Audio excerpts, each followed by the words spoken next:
Il benvenuto alla Biennale d'Arte Contemporanea Veneto lo dà la Sirena Partenope di Luigi Galligani, che è esposta sotto la loggia di Villa Badoer, la grande opera, il grande edificio di Andrea Palladio che troviamo a Fratta Polesine. Sono in compagnia di Luigi Galligani, un artista, scultore, soprattutto in primis toscano. Ha esposto le sue opere in gallerie italiane ed estere. I suoi lavori si trovano sia in collezioni private che pubbliche negli Stati Uniti, in Italia ovviamente, in Olanda, Belgio, Gran Bretagna, Francia, Spagna, Cina, Giappone, qua la lista è lunga, Corea del Sud, Austria, Germania ancora, Grecia, Libano, Lussemburgo, Svezia, Australia. Ed ora due sue opere sono presenti alla mostra, all'Expo di Abu Dhabi, proprio in questo momento. Sì, anche questi sono due temi marini perché sono due ippocampi,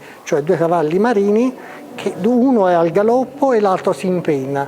Ecco, e quindi io sono diciamo coerente con il mito, che è il tema mio fondamentale, anche là. Sì, ecco. Il connubio, parliamo invece del connubio architettura e scultura, visto che siamo ospiti di questa bellissima villa di Andrea Palladio. Sì, io sono onorato, felicissimo di aver potuto collocare in esposizione in questa architettura splendida del Palladio, che è molto rigorosa, severa, e che si presta moltissimo ad esaltare, ad accogliere la scultura. Questo è il pieno Rinascimento, il Rinascimento veneto, quindi prima del barocco, le linee sono essenziali, le proporzioni sono mirabili, e io quindi non posso essere che felice di inserire una mia opera qua, sotto queste colonne meravigliose. La scultura di Luigi Galligani infatti ha una linea molto precisa, ha un'estetica classica, vorrei dire, che si ispira chiaramente al rigore classico della scultura. Qual è il suo tocco speciale? Dunque, per me è molto importante il centro. Le mie sculture hanno un centro e io quando le colloco anche in una mostra, anche come posizione tra di loro, io ho bisogno sempre di un centro. Questo è un concetto classico. Ecco. Poi ci sono le parti decentrate, però ci deve essere il nucleo centrale che tiene tutto. Il nucleo centrale può essere uno sguardo, un movimento, una forma? Può essere questa linea qui, capisci? Anche questa verticale qui, quest'altra ripetuta qua, capito? Sì. È un gioco di contrapposizioni, di bilanciamenti. Sì. Però qualcosa deve, in un certo senso, tra virgolette, sgarrare, cioè qualcosa deve dare lo scatto. Quindi non è che tutto debba essere necessariamente simmetrico, perché la simmetria quando è totale blocca, toglie il movimento. Ci vuole qualcosa che sgarri e che dia lo scatto alla figura. Ecco. Può essere uno sguardo anche uno sguardo. È più importante il messaggio o l'estetica nella sua arte? L'estetica è il linguaggio che mi permette di comunicare con gli altri. Quando faccio una scultura così, io diciamo mi avvalgo del linguaggio estetico per dire quello che ho dentro l'anima. Quindi l'estetica non concepita come qualcosa che ha a che fare con l'esteriorità, ma come linguaggio che è capace anche di dire una sostanza importante, cioè tutt'altro che esteriore, no? Tutt'altro che estetizzante. Ecco, una cosa estetizzante è una cosa estetica. In questo caso il volto e anche l'anatomia qui, soprattutto della parte umana della sirena, non la parte animale, la parte umana, mi è stata ispirata da Maria Grazia Martini, che in questo caso mi ha fatto da modella, e che si prestava per il suo tipo di fisionomia a rispettare in un certo senso il canone classico della bellezza. Ecco. E quindi ho potuto realizzare il suo volto nell'ottica di una fisionomia classica. Ecco.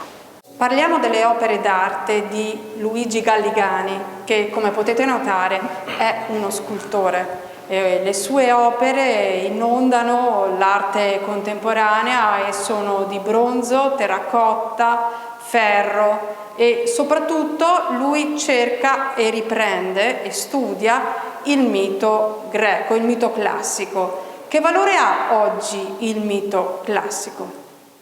Il mito classico ha un grande valore anche oggi.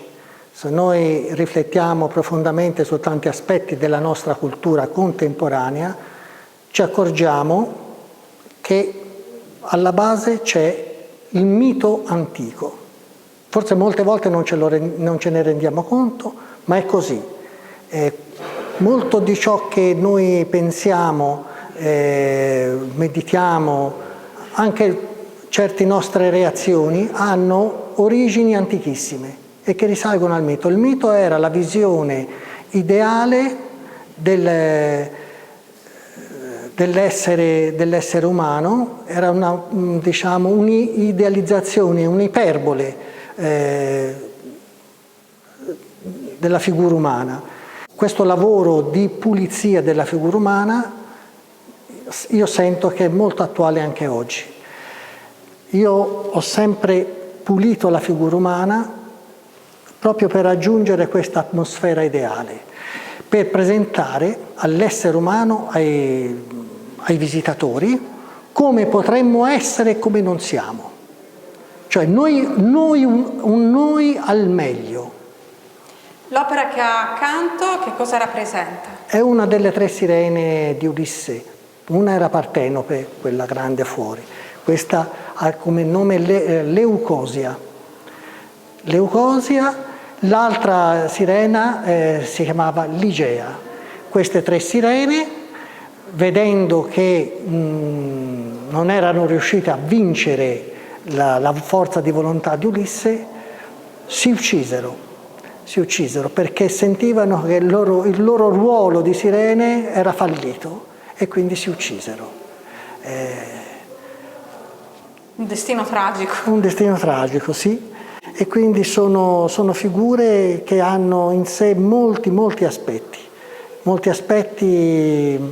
tante ansie, anche rappresentano i tumulti dell'anima. Ecco, almeno nel mio caso, quello che voglio dire io è questo, una malinconia di fondo, ecco. All'interno della mostra ci sono anche 2 busti che sono 2 ritratti, quindi delle persone inserite all'interno del mito. Questa Nereide è un ritratto a cui lo scultore Galligani è particolarmente affezionato. Ci può spiegare perché? Sì, dunque questa figura, in realtà chiamata busto di Nereide, cioè una delle divinità marine che ruotavano intorno alla figura di Nettuno, è in realtà un ritratto, il ritratto di Maria Grazia Martini, che mi ha, posato anche per la Sirena Grande. Ecco, questo è un mio studio su questa fisionomia che si presta particolarmente al mito, perché per la sua impostazione classica, per questo vale, per questo andamento dei capelli, per l'impostazione degli occhi, della bocca, capisce? E quindi in questo caso ho cercato di portarla nella sfera mia, che è quella della dimensione ideale, utopica, ecco, del mito. Mentre questo è il ritratto in bronzo del musicista, famosissimo direttore d'orchestra Victor de Sabata, che mi è stato commissionato recentemente, alcuni mesi fa, proprio dalla famiglia de Sabata, e che vuole rappresentare proprio il musicista nel momento in cui ascolta la musica con estrema attenzione e concentrazione, quindi con questa mano con il dito poggiato sotto il mento. Un po' da pensatore, no? Sì, esatto, ispirata alla figura del pensadore. esatto, sì. E questa è una fusione in bronzo. Anche in questo caso la mia tendenza a idealizzare mi sembra evidente, pur in un ritratto che vuole essere somigliante e vuole rappresentare veramente la fisionomia del musicista. Era amico di Toscanini, per quanto fosse di una generazione più giovane, ed purtroppo è deceduto nel 1967, e quindi è stato un ritratto postumo. Io mi sono basato su un insieme di fotografie, perché tra l'altro non esiste nessun filmato che lo rappresenti, per cui mi sono dovuto basare solo su fotografie. E con l'artista Luigi Galligani ci salutiamo, lo potete vedere e visitare le sue opere a Villa Badoer, dove c'è la Biennale d'Arte Contemporanea in Veneto, fino al 28 ottobre, aperta il sabato e la domenica mattina e pomeriggio. Grazie a Luigi Galligani per Grazie le sue parole e la sua intervista. Arrivederci quindi qui a Villa Badoer. Arrivederci, grazie.